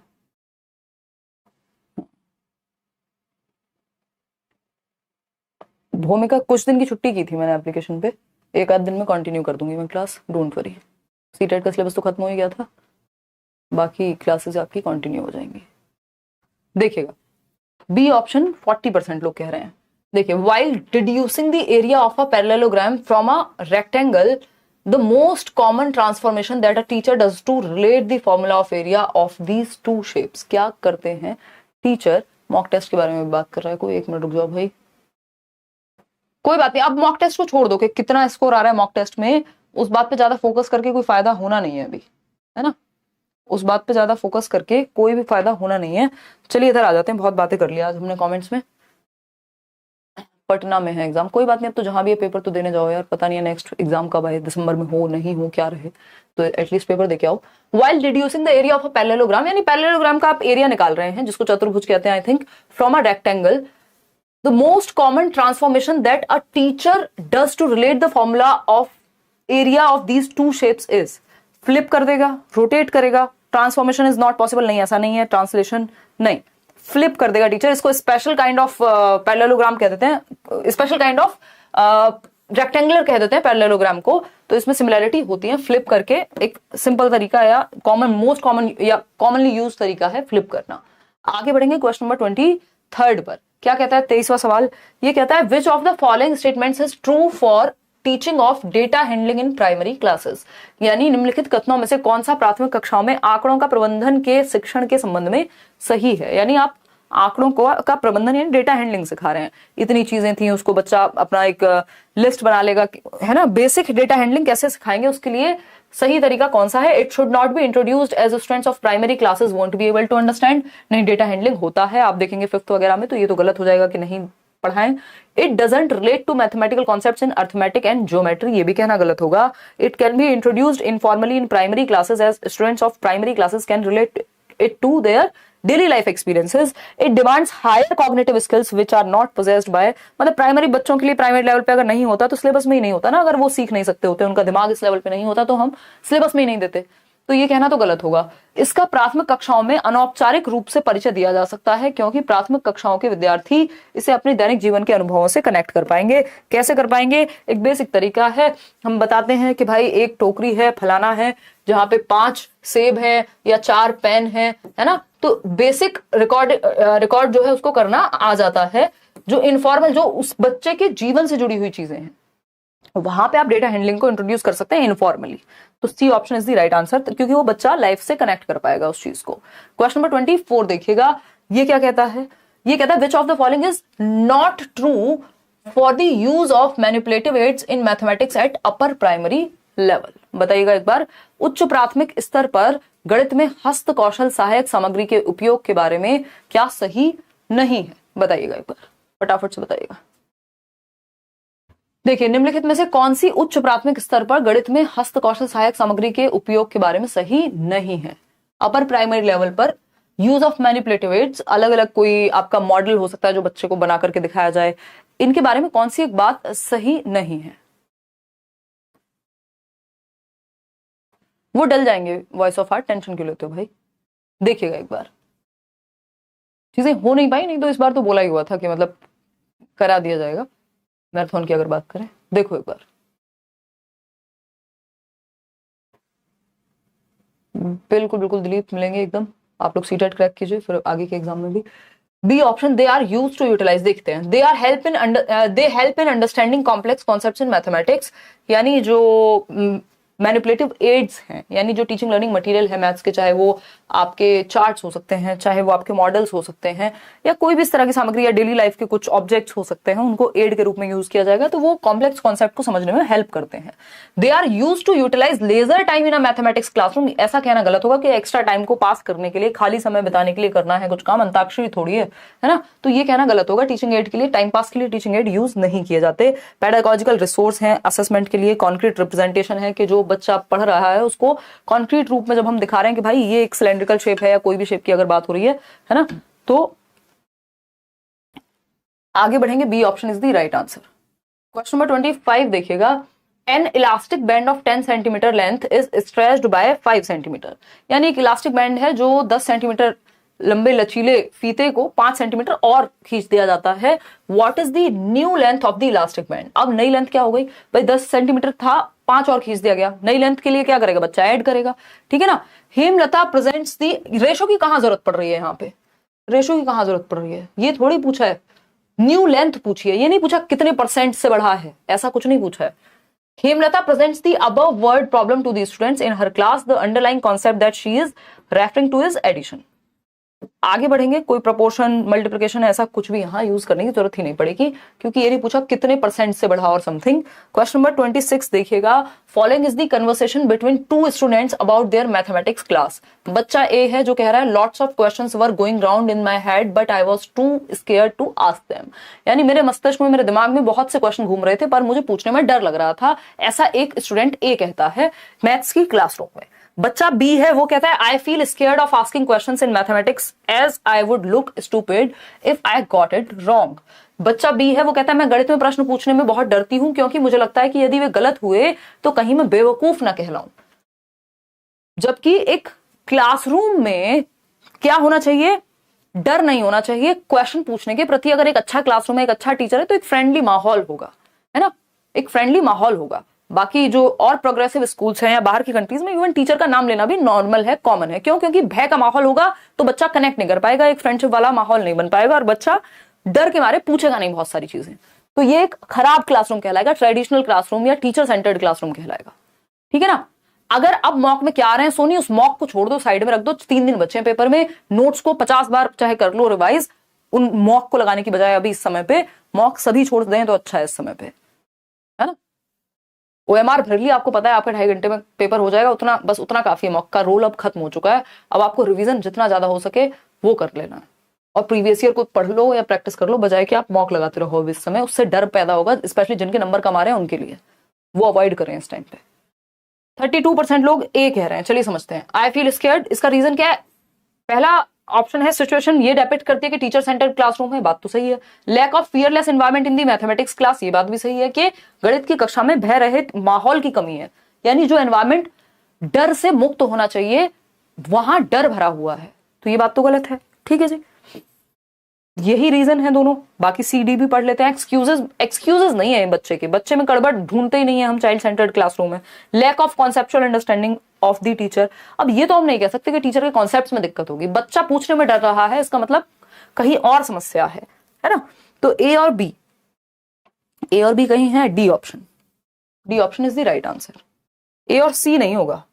एक्सक्यूजेस तो बच्चे को हम एक्सक्यूज नहीं कहते इस बात को। क्वेश्चन नंबर 27 देखिएगा, ये क्या कहता है देखते हैं। अकॉर्डिंग टू NEP 2020, जो राष्ट्रीय शिक्षा नीति 2020 के अनुसार, the important principal for imparting quality education and making children self learners is, यानी राष्ट्रीय शिक्षा नीति 2020 के अनुसार गुणवत्ता शिक्षा प्रदान करने और बच्चों को स्वतः स्व अधिगमकर्ता बनाने के लिए, यानी बच्चे खुद से सीख पाए, इसके लिए क्या महत्वपूर्ण सिद्धांत है? लर्निंग व्हाट टू लर्न, यानी यह सीखना कि क्या सीखना है। Learning where to learn from, कहां से सीखना है। लर्निंग हाउ टू लर्न या learning whom to learn from. बताइएगा, बच्चे इंडिपेंडेंट लर्नर्स बन पाए, खुद से सीखने पे जोर दे पाए, इस बात के लिए उनको हमें सिखाना होगा कि सीखते कैसे हैं। लर्निंग हाउ टू लर्न, यह सीखना कि सीखते कैसे हैं, किसी चीज को समझते कैसे हैं, एक कॉन्सेप्ट को दूसरी जगह पे लागू कैसे करेंगे। ये नहीं कि व्हाट टू लर्न में तो रट्टे लगा लोगे आप सिलेबस के, लेकिन जब आपको ये आता होगा कि हाउ टू लर्न, सीखते कैसे हैं किसी चीज को, तो आप कुछ भी सीख सकते हो फिर। तो बाकियों से ये कहीं ज्यादा बेटर है, लर्निंग हाउ टू लर्न। आगे बढ़ेंगे, क्वेश्चन नंबर 28 देखिएगा, ये क्या कहता है। क्वेश्चन नंबर 28 कहता है, which of the following is important for a teacher while teaching estimation. आप क्या सिखा रहे हैं? अनुमान शिक्षण के लिए सबसे महत्वपूर्ण विधि या तरीका कौन सा है? एस्टिमेशन सिखा रहे हैं हम। Teacher must explain that there is one best way to estimate, सिर्फ एक सिंगल तरीका होता है किसी चीज को पढ़ने का, ये एकदम गलत बात है। Teacher should neglect the answers, बस नेगेटिव वर्ड मिल गया हमें, नेग्लेक्ट कैसे कर देगा भाई teacher. Teacher should motivate the students with the closest estimate, यानी टीचर को मोटिवेट करना चाहिए बच्चों को, जो भी क्लोजेस्ट, सबसे निकट का अनुमान जो भी सही हो। Teacher should give space for a range of reasonable answers followed by a discussion. यहां पे बच्चा हमें ज्यादा एक्टिव नजर आ रहा है, बाकी आप जो जवाब देंगे हम वो नहीं मानेंगे, क्योंकि अगर गलत होगा तो कैसे मान लेंगे भाई? गलत होगा तो कैसे मान लेंगे?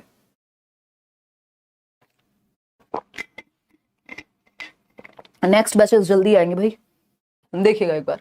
कोई पूछ रहा है भाई, हम क्या करेंगे? स्पेस, एक तो बच्चा एक्टिव है, यहाँ स्पेस देना बच्चे को, रेंज ऑफ रीजनेबल आंसर्स, जो उसके दिमाग में रीजनेबल आंसर्स आ रहे हैं उसके बारे में, और फिर उस पर चर्चा करना। बच्चा ज्यादा एक्टिव है, बजाय कि सिर्फ जो क्लोजेस्ट एस्टिमेट है उसके साथ चले जाएं। तो डी ऑप्शन ज्यादा बेटर है सी से। क्वेश्चन नंबर 29 देखिएगा, क्या कहता है समझते हैं। अगर हम बात करें, बीच में एक्स्ट्रा कमेंट्स करने से बचें, है ना, फोकस करें। जनरली PYQ होता भी नहीं है, इस बार एक्स्ट्रा में डलवाया है, उसकी बात करो ना अगर आप, तो एक बार मैं वो भी एक बार टीम से डिस्कस करके कर लूंगी। गणित में नैदानिक परीक्षा का प्राथमिक उद्देश्य क्या है? यानी primary objective of diagnostic test in mathematics में डायग्नोस्टिक टेस्ट का प्राथमिक ऑब्जेक्टिव या उद्देश्य क्या है? डायग्नोस्टिक टेस्ट किस लिए होता है? गैप का पता करने के लिए। To emphasise parents to keep home tuitions, नहीं, कोई सेंस नहीं है। रिपोर्ट कार्ड प्रिपेयर करने में मदद मिलेगी, नहीं। To understand the child's learning gaps, बिल्कुल। डायग्नोस करना मतलब पता लगाना कमी कहां रह गई है, और फिर रेमेडी देंगे, इसके बाद रेमेडियल टीचिंग होती है। To distribute children in different sections of a class, जी नहीं। तो C option is the right answer over here. Question number 30 देखिएगा एक बार, क्या कहता है क्वेश्चन नंबर 30? ये कहता है, a student in a mathematics class says that a square is both a parallelogram and a rectangle. He further says all rectangles are also parallelograms. According to Van Heel's theory of geometric thinking, the student is at which level of geometric thinking? बताइएगा फटाफट से। गणित की कक्षा में एक विद्यार्थी कहता है कि एक वर्ग, एक समानांतर चतुर्भुज और एक आयत दोनों है, यानी जो स्क्वायर है वो पैरेललोग्राम भी है, वो एक रेक्टेंगल भी है। बात तो सही है। अब वह आगे कहता है कि सारे आयत भी समानांतर चतुर्भुज होते हैं, यानी ऑल रेक्टेंगल्स जो हैं वो समानांतर चतुर्भुज हैं वैन हीले की ज्यामिति चिंतन के अनुसार। ये क्या है? बेसिकली कनेक्शन बिल्ड करने की कोशिश कर रहा है बच्चा, रिलेशनशिप्स के थ्रू समझ रहा है शेप्स को। अब आप जवाब देंगे फटाफट से कि क्या सही है और क्या गलत है। 35% लोग गलत जवाब दे रहे हैं, 34% लोग सही जवाब दे रहे हैं। चलिएगा, खैर B.Ed D.Led दोनों किया तो कोई दिक्कत नहीं, फिर तो आप दो पेपर बिल्कुल। तो अगर हम यहाँ बात करें, सिर्फ विजुअलाइजेशन पे तो नहीं है कि शेप देख के कुछ भी कह दिया हो, एक्सियोमेटिक भी नहीं है ये क्या है? रिलेशनशिप्स की बात यहाँ हो रही है कि बच्चा रिलेशनशिप को क्या कर पा रहा है? रिकॉग्नाइज कर पा रहा है, जो कि एनालिसिस में आता है। बट ये क्वेश्चन पूछा हुआ है पेपर में और उन्होंने एनालिसिस को कंसिडर करने की बजाय रिलेशनशिप्स को कंसिडर किया, तो ये एक बात हुई आपकी। ये जो उसका भी नेक्स्ट लेवल है उधर ये पहुंच गए, है ना, जो डिडक्शन वाला लेवल था जिसमें रिलेशनशिप्स हम देख रहे थे। तो A option is the right answer over here. Question number 31 देखिएगा, ये क्या कहता है भाई? 10 सवाल और बचे आपके। which among the following is the most appropriate statement related to the nature of mathematics? nature of mathematics पे एक क्वेश्चन आता ही आता है गणित की प्रकृति के बारे में। mathematics involves calculations only, ये कहना गलत होगा कि सिर्फ गणना ही होती है गणित में। mathematics develops the habit of induction, deduction and generalization, बिल्कुल सही बात है। फिर भी देखना पड़ेगा C option, mathematics helps in development of convergent thinking rather than divergent thinking। ऐसा नहीं है कि convergent thinking ही डेवलप होती है, divergent thinking दिशाओं में नहीं सोच पाएगा बच्चा। mathematics involve concrete ideas and concepts, क्यों? abstract भी तो होते हैं भाई, बल्कि एब्स्ट्रैक्शंस काफी हैं। तो B option is the only right answer कि develops the habit of induction, deduction and generalisation. Example to rule जाना, रूल टू एग्जांपल जाना, है ना। एग्जांपल टू रूल जाना कैसे? थ्योरम जब आप प्रूव कर रहे होते हैं तो पूरा आप एक इंडक्टिव वे को फॉलो करते हैं। डिडक्टिव में क्या, जब आप फॉर्मूला लागू कर रहे हैं तो डिडक्टिव। जनरलाइजेशन क्या है? जो एक जनरलाइज कॉन्सेप्ट बना है, एक फॉर्मूला क्रिएट हुआ। तो B option is the right answer. आगे बढ़ेंगे क्वेश्चन नंबर 32 पर। क्या कहता है भैया? ये कहता है a systematic collection of students work samples and worksheets collected over a period of time is referred to as. एक दी गई समय अवधि में एकत्रित किए गए बच्चों के कार्य के नमूने और वर्कशीट का सुव्यवस्थित संग्रहण क्या कहलाता है? एक सिस्टमैटिक कलेक्शन है बच्चों के वर्क सैंपल्स को सिस्टमैटिकली, वर्कशीट हो चाहे वो जो भी काम उन्होंने, over a period of time. देखिए, एक तो सिस्टमैटिक है, दूसरा over a period of time. Systematic की जगह प्रोग्रेसिव लिख देता तब भी आंसर सही होता, चाहे गणित में आए ये सवाल, चाहे सीडीपी में आए, हिंदी में आए, इंग्लिश में आए, जवाब इसका पोर्टफोलियो ही रहने वाला है। क्यों? क्योंकि over the period of time जब आप प्रोग्रेसिवली बच्चे के जो भी काम है उसको एक सिस्टमैटिक कलेक्शन के रूप में, एक फाइल के रूप में जब रख रहे हैं तो ये पोर्टफोलियो में आता है। आगे बढ़ेंगे क्वेश्चन नंबर 33 पर। ये क्या कहता है भाई? ये कहता है according to national curriculum framework 2005 the primary objective of school mathematics is, यानी स्कूल मैथमेटिक्स का मुख्य उद्देश्य क्या होगा? एनसीएफ के अकॉर्डिंग प्राइमरी लेवल पे प्राइमरी ऑब्जेक्टिव बता दीजिए एक तरह से।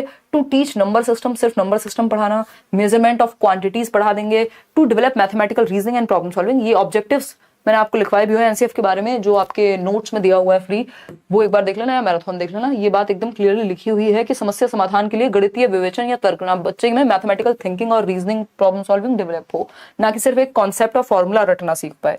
तो सी ऑप्शन कहीं बेटर है बाकी के तीनों ही ऑप्शन से। क्वेश्चन नंबर 34 देखिएगा, थोड़ा सा बड़ा क्वेश्चन है बट समझेंगे। Differences in mathematics learning and performance in examination is often seen amongst girls and boys. Often boys perform better in mathematics as per the large data-based studies.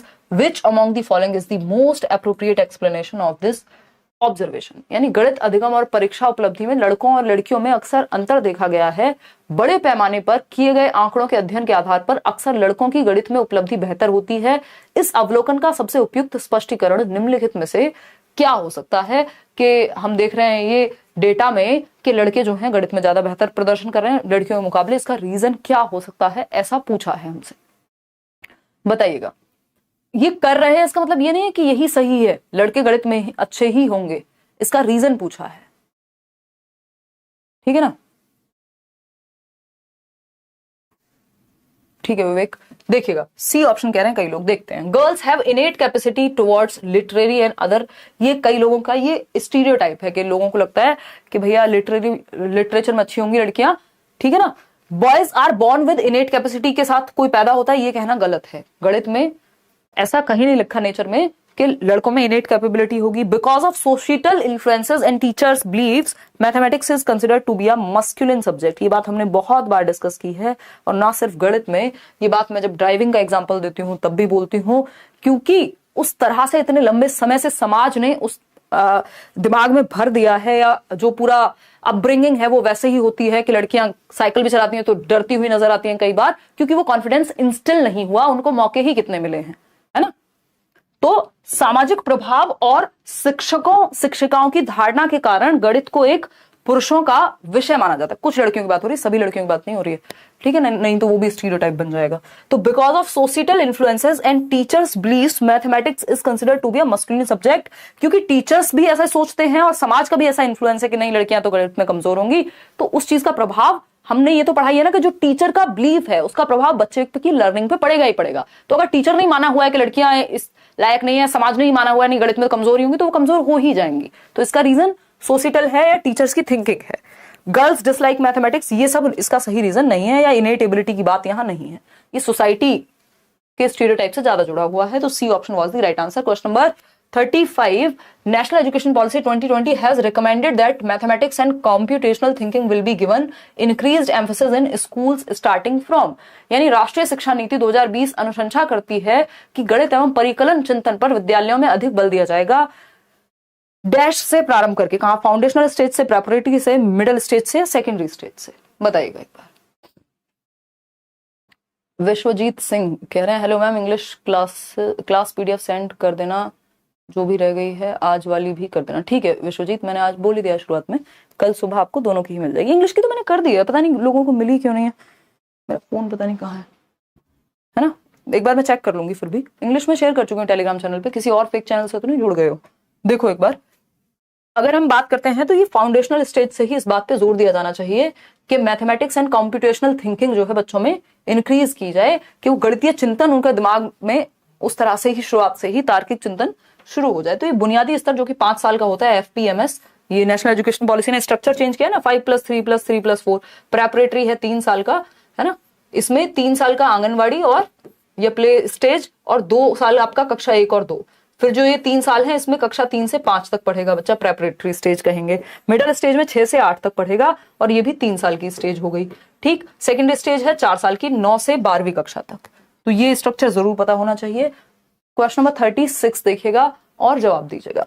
Which of the following teaching learning material is most easily available for teacher and learners to use in classroom to introduce decimals, दशमलव को introduce करने के लिए कौन सा material सबसे बेहतर होगा? Black board and chalk, ruler with centimetres and millimetres marked, computer based learning tools, या फ्रैक्शन चार्ट? बताइएगा। कक्षा में दशमलव के परिचय के लिए, भाई आपको दशमलव सिखाना है, इसके परिचय के लिए सबसे बेहतर क्या होगा? अध्यापक एवं अधिगमकर्ताओं के लिए निम्नलिखित में से कौन सी शिक्षण अधिगम सामग्री सबसे आसानी से उपलब्ध है, इजीली अवेलेबल? क्योंकि सामग्री तो बहुत सारी यूज की जा सकती है, बट वो देश के एक दूर गांव तक भी पहुंच पाए या हर जगह आसानी से अवेलेबल क्या होगा? ब्लैक बोर्ड एंड चॉक तो है, but black board and chalk से ज्यादा इंपॉर्टेंट क्या होगा ये दशमलव सिखाने के लिए? वो होगा ruler with centimetres and millimetres. Ruler जिसको क्या कहते हैं, पैमाना कहते हैं, स्केल कह देते हैं, उस पे मार्क्ड होता ही है आपका सेंटीमीटर और वो सारी चीजें, ठीक है ना। बहुत बढ़िया पंकज। तो सेंटीमीटर और मिलीमीटर अंकित पैमाना यानी रूलर जो है सबसे इजीली अवेलेबल होगा डेसिमल को सिखाने के लिए। आप उसमें देखते ही हैं एक से दूसरे में भी जाने में कितने बीच में पॉइंट्स होंगे। क्वेश्चन नंबर 37 देखिएगा। क्वेश्चन नंबर 37 क्या कहता है? Which of the following is not true about norm reference test. एक होता है आपका CRT, ये CDP में भी हमने डिस्कस किया है, क्राइटेरियन रेफरेंस टेस्ट, दूसरा है नॉर्म रेफरेंस टेस्ट। ये दोनों स्टैंडर्डाइज्ड टेस्ट का ही उदाहरण है, ठीक है बात। तो नॉर्म रेफरेंस टेस्ट की जब हम बात कर रहे हैं, मानक संदर्भित परीक्षण। अब नॉर्म रेफरेंस टेस्ट में क्या है, आपका मेरिट बनेगी एक कि इतने % लोग सिलेक्शन हुआ है, इतने % लोगों का, क्योंकि टॉप 10 में ये लोग आए हैं, मतलब मेरिट बनती है नॉर्म रेफरेंस टेस्ट में। इसके बारे में कौन सी बात सही नहीं है? It is used in diagnostic testing, यही बात ही सही नहीं है।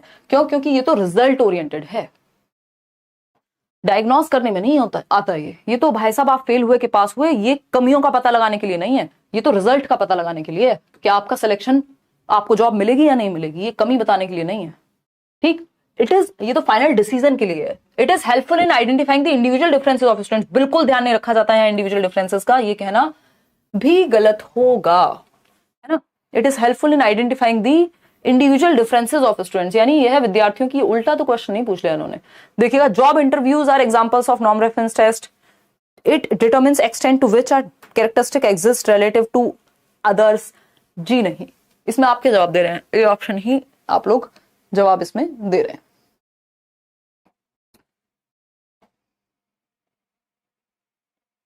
देखिएगा,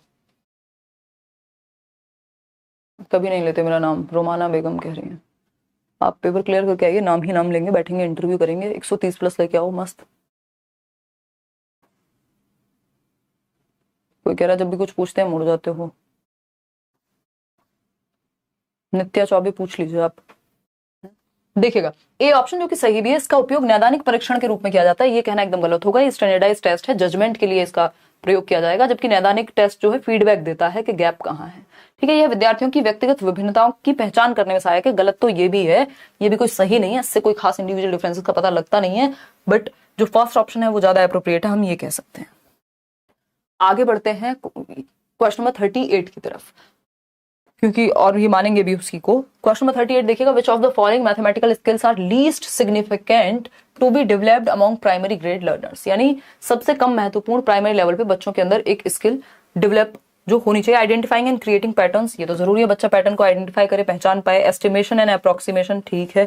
developing mathematical language and reasoning, ठीक है। Ability to memorise formal algorithm, जो भी फॉर्मूला वगैरह है उनके रट्टे लगा लो, इसमें ही बच्चा पैसिव है, जिसमें बच्चा एक्टिव नहीं है वो आंसर गलत है।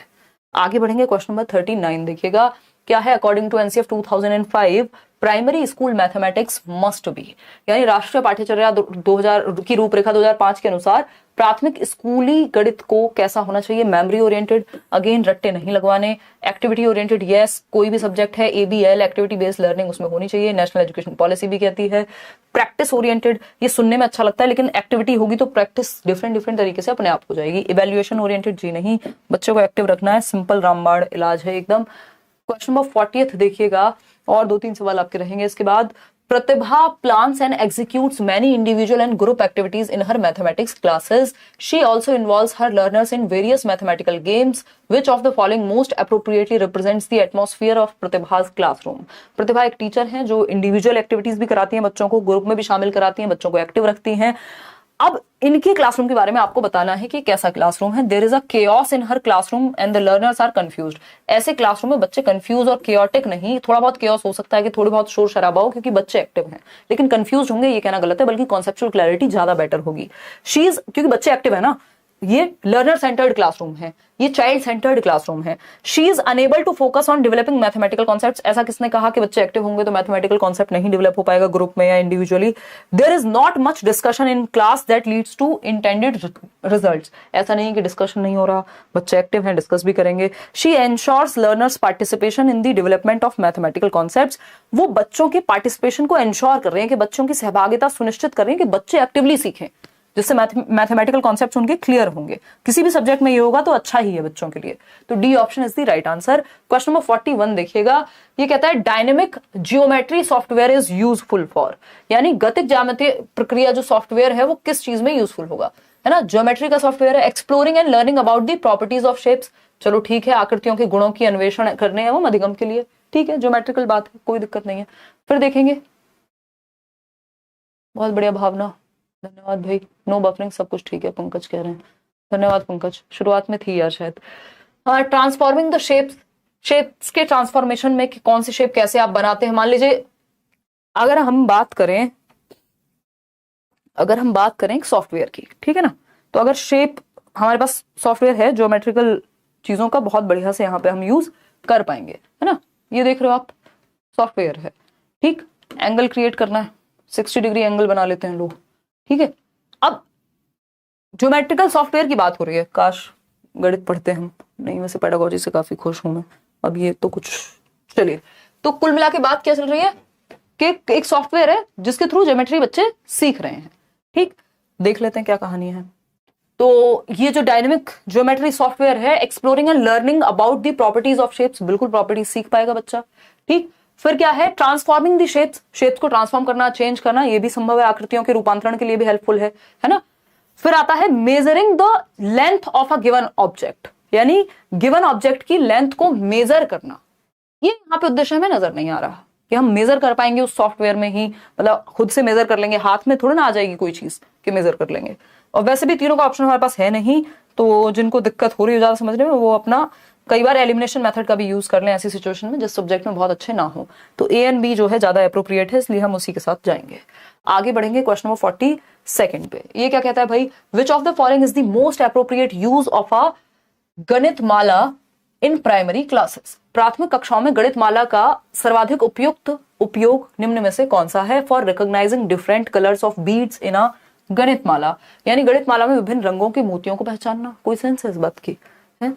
फॉर फाइंडिंग प्राइम नंबर, सिर्फ प्राइम नंबर का पता लगता है क्या गणित माला से? For writing numbers in words, गणित माला से नंबर लिखवाए जाते हैं, बल्कि कैलकुलेशन के लिए वो हेल्पफुल होती है, चाहे वो काउंटिंग हो, मल्टीप्लिकेशन हो, इस तरह की चीजें गणित माला से, या जो आप उसमें भी यूज करते हैं ना अबेकस में भी, वो भी एक तरह का इसका एग्जाम्पल है। फॉर लर्निंग स्किप काउंटिंग, यहाँ पे कैलकुलेशन में ये हेल्प करती है गणित माला, तो जो स्किप काउंटिंग है उसको लर्न करने में, मतलब सीखने में सॉरी, मदद मिलेगी यहाँ पे। तो ये गणित माला आप देख पा रहे हैं कि स्किप काउंटिंग वगैरह में ये हेल्प करेगी, क्योंकि एक पैटर्न होता है इसमें। अबेकस में भी बात वही होती है। क्वेश्चन नंबर 43 देखिएगा, ये क्या कहता है, ये लास्ट सवाल है आज का। क्वेश्चन नंबर 43 कहता है, a child who can establish the inter relationships of properties both within figures and among the figures is at which level of van Hiele's theory of geometric thinking. एक बच्चा जो आकृतियों के अपने और विभिन्न आकृतियों के बीच दोनों गुणों के अंतर संबंधों को स्थापित कर सकता है। यानी एक आकृति के बीच क्या संबंध है कि रेक्टेंगल में ऑपोजिट साइड्स इक्वल होती हैं, ये होता है, और मल्टीपल आकृतियों के बीच में क्या संबंध है, ये वो एस्टेब्लिश कर पाता है। तो वो किस स्टेज पे है, किसके? वैन हील के ज्योमेट्रिकल थिंकिंग वाले। तो सिर्फ विजुअल पे तो है नहीं, इसमें तो बस शेप का ही आधार तो समझ में आता है, रिलेशनशिप थोड़ा ना इतना एनालाइज कर लेगा बच्चा। और उसमें भी रिलेशनशिप सिर्फ एक या दो प्रॉपर्टी की नहीं, एक प्रॉपर्टी के अंदर भी और बाकी प्रॉपर्टीज से भी। तो जब सिचुएशन ऐसी बनेगी तो एनालिसिस लेवल नहीं रह जाएगा। अगर सिचुएशन ऐसी बनेगी तो ये लेवल सिर्फ एनालिसिस का रह जाएगा क्या? बताओ एक बार। रह जाएगा, ठीक है, कोई दिक्कत नहीं है। तो अ child who can establish the inter relationships of properties both with in figure and among the figures, ठीक है, कोई दिक्कत नहीं, एनालिसिस पे चले जाएंगे। चलिए खैर, C option is the right answer. आगे बढ़ सकते हैं अभी या नहीं? आगे बढ़ने को कुछ बचा ही नहीं है आज के लिए, तो इतना ही समाप्ति यही होगी, ठीक है ना। एनालिसिस में हो जाएगा वो, कोई दिक्कत नहीं, क्योंकि जो आपका ये था ना इनफॉर्मल डिडक्शन, उसमें फिर और भी चीजें थी, लीव इट। तो आउट ऑफ 43 कितना आपके क्वेश्चंस ठीक हुए हैं वो आप बताएंगे। कोई और विचार आपके मन में हो तो वो भी आप बताएंगे। और इसके अलावा हम क्या करने वाले हैं, ये पीडीएफ आपको मिल जाएगा, 3 सब्जेक्ट का शेयर हो चुका है, ये सर्च कर लीजिएगा कहाँ, टेलीग्राम पे। 8,67,000 में लार्जेस्ट चैनल है टेलीग्राम की, अगर हम बात करेंगे तो एक बार आप चेक कर लेंगे। और किसी भी फेक चैनल से नहीं जुड़ेंगे, बाकी तो हाँ। नेक्स्ट सेशन आपका कल सीडीपी का है, 9 बजे मैराथन है। पूरा जो रिवीजन है 30 नंबर का आपका, वो हम कर लेंगे 9 o'clock। कम समय में ज्यादा बात, एक ही मैराथन रखने वाले हैं इस बार, बस 9 बजे ही रखेंगे यार क्लास, बिल्कुल एग्जैक्ट 9 बजे रखेंगे। चलिए खैर, पेपर कैसा आएगा मैं नहीं बनाया है जाकर के, पेपर एकदम ठीक आएगा यार, जो लेवल है उसी लेवल के सिलेबस के अकॉर्डिंग ही आएगा, कहाँ कहीं बाहर तो चला नहीं जाएगा। जिनके कॉन्सेप्ट्स ठीक हैं, थोड़े सा जिन्होंने प्रैक्टिस ज्यादा की वो स्मार्टली आंसर निकाल लेंगे, कोई टेंशन वाली बात थोड़ी है। बल्कि आपको बस समय का ध्यान रखना है थोड़ा। कमेंट नहीं जा रहा, पिंटू कुमार कह रहे हैं, पिंटू कुमार कमेंट जा रहा है भाई आपका। और बताइए, ठीक है विवेक गुप्ता, चलिए ठीक है, कोई और बात हो तो कमेंट्स में बता दीजिए। कल मिलते हैं 9 बजे, आज बहुत लेट हो गई थी क्लास।